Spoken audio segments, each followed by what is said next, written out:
Assalamualaikum warahmatullahi wabarakatuh. Jumpa lagi dengan Pak Guru Jati. Kali ini kita akan menjelaskan tentang testing speaking.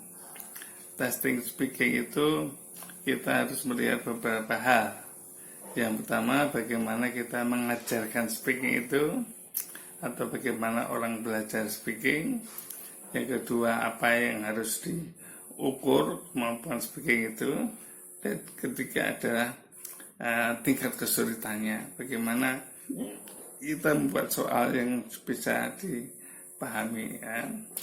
Jadi yang pertama, kita melihat bagaimana orang belajar bahasa Inggris, orang belajar speaking. Orang belajar speaking itu ada 5 level. Yang pertama tentu berbentuk imitatif. Speaking itu kan menirukan ngomong, ya, orang mengatakan hello, kita ikuti hello, ya kan. Student, kita pernah juga student, kenapa tidak student, itu kan.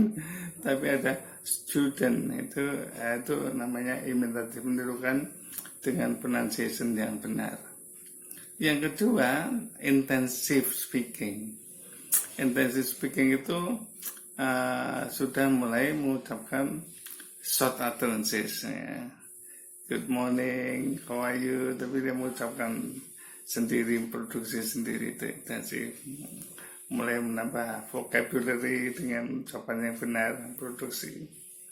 Yang ketiga, kalau sudah responsif itu dia menanggapi apa kata orang, apa ungkapan orang. Jadi ada yang datang, hey, how are you? Dia menjawab, I'm fine, thank you. Nah, sudah responsif. Yang ketiga, kalau interaktif.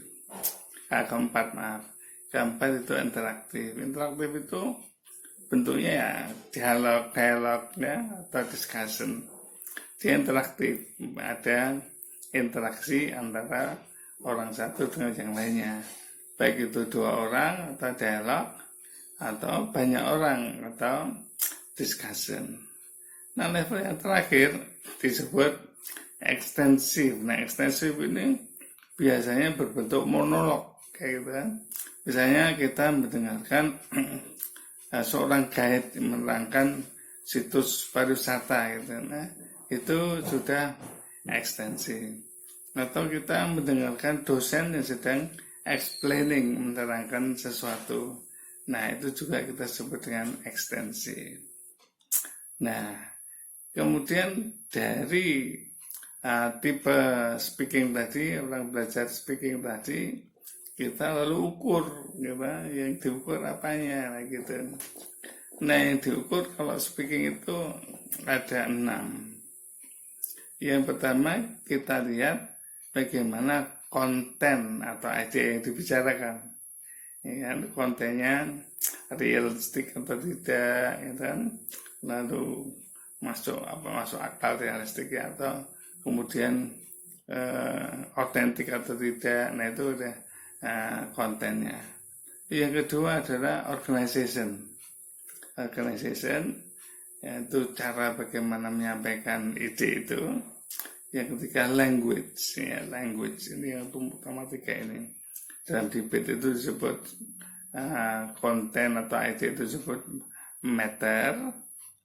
Kalau misalnya yang organization itu disebut method, yang bahasa disebut manner. Nah, kemudian ditambah lagi kalau speaking, yang keempat adalah pronunciation. Ya, pronunciation itu penting dalam speaking. Karena kalau pronunciation tidak tepat, maka maknanya tidak sampai.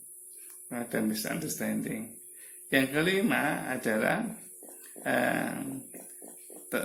style atau delivery style atau performance, termasuk di dalamnya ada eye contact, lalu ada body language, itu termasuk pada performance style. Yang keenam adalah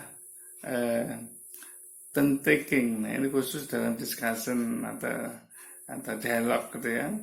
Kadang-kadang orang itu kan sering menguasai pembicaraan. Nah, bagaimana mengambil alih peran bicara supaya bisa rata, kita punya kesempatan untuk bicara juga.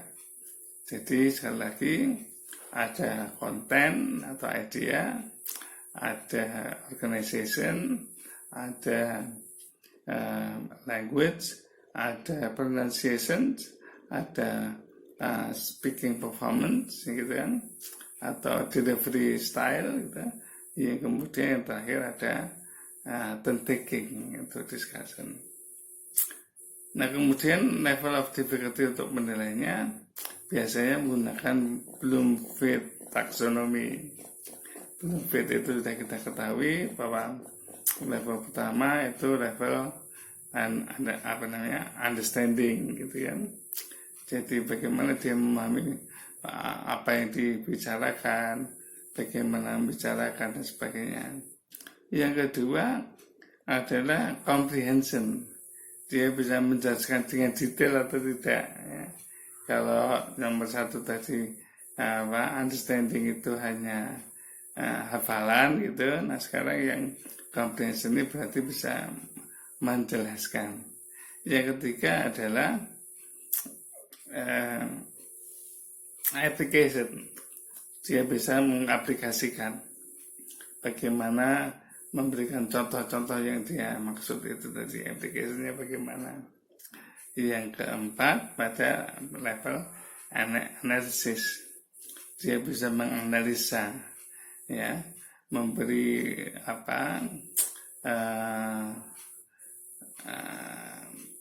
mungkin penjelasan lebih lanjut, bisa menggunakan rasional keyakinan dia. Jadi menganalisis apa yang dia ucapkan itu. Yang berikutnya adalah evaluation. Dia bisa menyatakan ini baik atau buruk, ini baik, ini benar atau salah, ini panjang atau tidak, panjang atau pendek, ini salah atau benar, ini penting atau tidak penting dan sebagainya. Dia bisa mengevaluasi apa yang dia sampaikan dengan metode yang benar, organization yang benar. Yang terakhir adalah appreciation.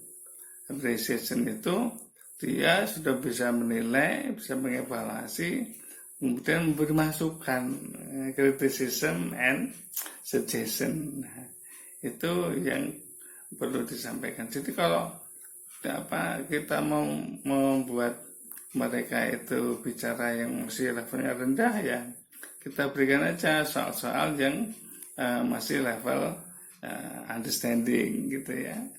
Artinya mereka ya menguraikan apa saja 1, 2, 3 klasifikasi dan sebagainya. Lebih tinggi ya sudah mulai dengan comprehension, dengan explanation, dia menjelaskan, ya kan. Kalau lebih tinggi lagi ya bagaimana bisa diberikan perintah untuk memberikan contoh-contoh aplikasinya. Lebih tinggi lagi menggunakan analisis, lebih tinggi lagi diminta mengevaluasi, lebih tinggi lagi diminta untuk memberi kritik atau saran. Nah itulah kira-kira cara untuk menguji speaking. Jadi kita lihat pertama ada types of speakingnya, ada imitatif, ya, ada juga interaktif, ada imitatif, ada intensif, ada responsif, ada interaktif, dan terakhir ada ekstensif. Itu types of speaking. Nah lalu bentuk penilaiannya, yang pertama adalah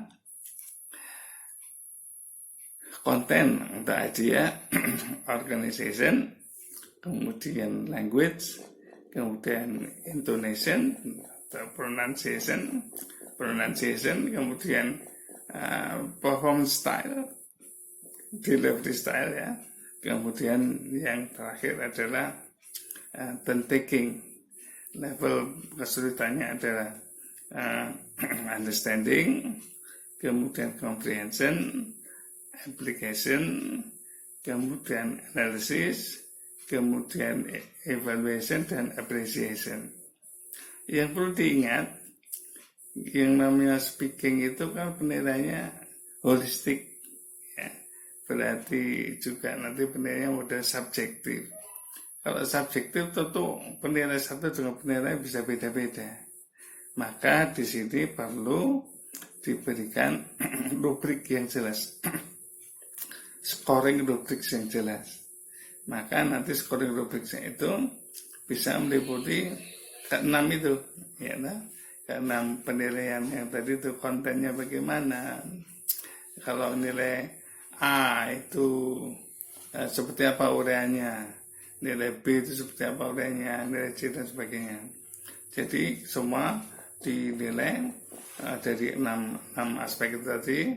Ada konten, ada organization, ada language, ada pronunciation, ada performance style, dan juga ada turn taking yang nanti dinilai dalam angka nilai A atau angka berapa ya, 654, 6543210 atau A, B, C, D. Nilai A itu uraiannya seperti apa? Meliputi 6 tadi.